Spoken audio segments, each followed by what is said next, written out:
Hi guys, my name is Emily. Welcome back to the DT Project 17. Today I'm talking about one specific chapter from the 6th book of the Dark Tower series, Song of Susanna by Stephen King. Two disclaimers. One, this is my first time reading the Dark Tower series, so if I am saying things that don't make sense to you because you've read the whole series, that is why. Number two, I do not care about authorial intention, and I think this is incredibly important to emphasize specifically for this video because I am going to talk about Stephen King, the character, in this video. When I talk about King making fiction or writing, I do not mean King the human. I do not care about King the human, but I am interested in King the character that we see in this book. So let's talk about the 11th stanza, the writer, and now the format of this book makes sense because that is one of those things, like every single Dark Tower book you open up, there is a different format. I think the formatting of this book in stanzas makes a lot more sense once we get to King the character, who was stalled on his quest to write the Dark Tower series, his own epic fantasy. So if we go back to the very beginning of this video series, you might remember that I talked about Child Roland to the Dark Tower Came by Robert Browning. This is a 20th century poem that many people actually read as an author's struggle to create art. So now that we know that King as a character is an artist struggling to write this epic fantasy, the quest for the Dark Tower series, Roland's quest, which seems to sort of be born out of nothing. Like, one of the impressions I got with The Gunslinger is that it really came out of nothing. There is no background, there is no world building. It's just the seed of an idea that needs to move forward. It makes sense that it is a fiction within a fiction. Fiction within a fiction is called metafiction. So let's quickly define metafiction. Quote, "Fiction in which the author self-consciously alludes to the artificiality or literariness of a work by parodying or departing from novelistic conventions, especially naturalism and traditional narrative techniques." And I think that there is a lot of that happening in this chapter. So all along I have been picking up on small cues that I think all come to light in this chapter. I think, unless I edited it out, I've commented on how Stephen Deshane, Roland's father, shares the same first name of Stephen King. We know that throughout this series there are twins and doubles. So we have two Stephens who are both Roland's father or creator in a way. Stephen Deshane would be Roland's biological father, whereas Stephen King is Roland's, like, literary creator. Roland is Stephen King's brainchild, shall we say. And that's made apparent in stanza 11. Quote, "Eddie saw that Stephen King looked like Roland. Never twins, but father and son? Yes, easily." And that's from 364. What I think is interesting is that within the fiction we have gone to a when in which character King hasn't written Eddie yet. He knows Roland because Roland exists in his mind and on paper. And Eddie says, quote, "You wrote about him but not me," end quote, on 366. And it creates a paradox here in which we have to question who came first, because eventually character King will write the drawing of 3. And in the drawing of 3, his character Roland will draw the character Eddie out of a portal. But past character King has not met the character that exists in future novels that have not yet been written. So does Eddie influence his own creation? I have a lot of questions, and I think it comes down to this weird idea that authors often bring up about agency. You will often hear authors in interviews talk about how characters do things beyond their control, which sounds absolutely batshit to me. In Finders Keepers, another novel by Stephen King in which we spend a lot of time with an author who reflects on authorship, quote, "A good novelist does not lead his characters, he follows them. A good novelist does not create events, he watches them happen and then he writes down what he sees. A good novelist realizes he is a secretary, not God." And that is on 141 in Finders Keepers. So this statement gives Roland, Eddie, Susanna, Jake, everyone we meet, a weird sort of agency.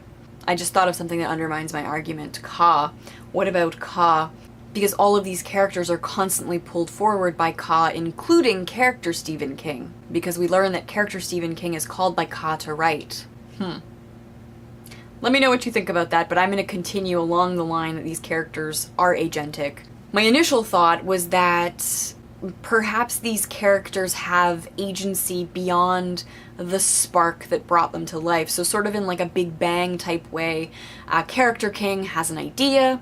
These characters and this world are born into existence as a layer on top of the real world that King lives in, the ultimate primary world, which in this case is itself a fictional world. So Character King sort of births these ideas, sparks them into being, and beyond that point, the characters are out of his control. Character King mentions that he stopped writing about Roland because he didn't like him as a character. That Character King didn't write that Roland let Jake drop, that Roland let Jake drop.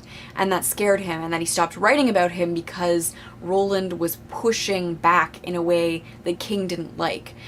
Character King wasn't the puppet master of this character, which within the fiction ascribes agency to fictional characters, that somehow the fiction is beyond the control of the author.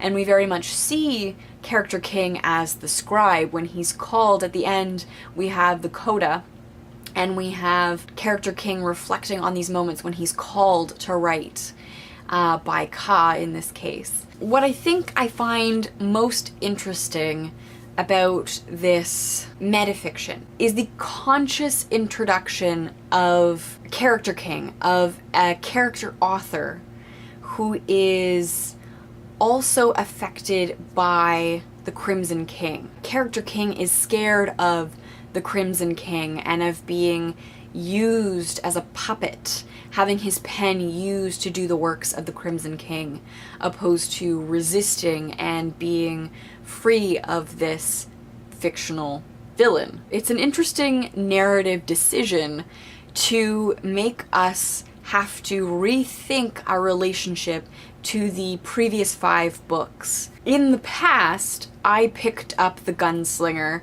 as a work of fiction written by the human Stephen King. I read it as a piece of fantasy literature, a piece of fiction, but now that I get to book 6, I find out that what I was actually reading is sort of mediated. It is human King writing Character King's story idea, if that makes sense, because what we were reading was always doubly fictional. Roland himself is not real in his own fantasy setting. And that's one of the reasons this discussion and review has taken so long to get out. I have been struggling to articulate what exactly is happening in this thing that I am reading. And it's interesting because we learn that Character King, the first line of Character King's book, is the first line that we have. We get to hold this real object that contains within it a fictional narrative, but at the same time, now that we know that Character King wrote this story within the fiction, when we hold the object, the gunslinger, and we read the same first sentence, it's almost as if the fiction has bled out into the real world, and we are holding some sort of fictitious object, if that makes sense. Human King, I think, often gets brushed off as an author that writes pulp horror. And I can't speak to Human King's intention, but I can speak to the experience of reading this text, and what it seems to be doing is breaking down the barriers between fiction and reality, and challenging me to think about what exactly fiction is, what exactly an immersive fantasy is, what exactly fantasy literature as a genre does, because fantasy is often an escape. People like fantasy literature because it's a departure from reality. Especially with an immersive fantasy or a portal fantasy, we get to travel into this fictional space that has its own rules, and we get to exist there for a little while. But in Song of Susanna, we see that what we've escaped into is doubly fictional. Like, we've already escaped into the fictional imaginings of a fictitious author.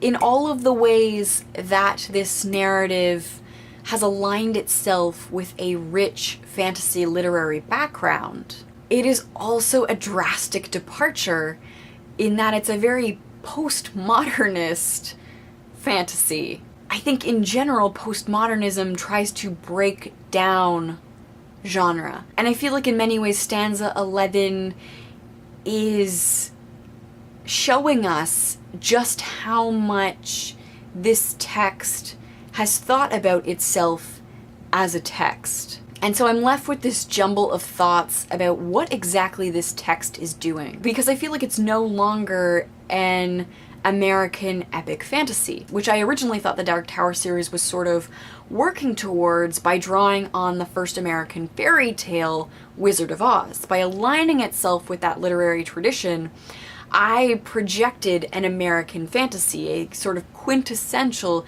American fantasy, not some sort of European Lord of the Rings based fantasy, but something wholly American and uniquely American. But I think that is not the case anymore. So I'm left wrestling with what exactly I've been given here. What is the Dark Tower? Where does this quest conclude? That's where I'm at. I think I'm ready. I think I'm mentally ready to finish the Dark Tower, because I was supposed to read the Dark Tower in July, and I put off reading the Dark Tower, the conclusion to this series, because I needed to think through these ideas. I needed to let these ideas sit. I'm ready to see where this ends. I'm ready to maybe answer some of my own questions.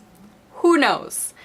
Without any spoilers, chat with me in the comments down below about metafiction. I would love to hear your thoughts on the introduction of Character King and the purpose of Character King within specifically this novel. What does the introduction of Character King do to your reading of the previous 5 novels? Thank you guys so much for watching. Happy reading, and I will see you soon. Bye.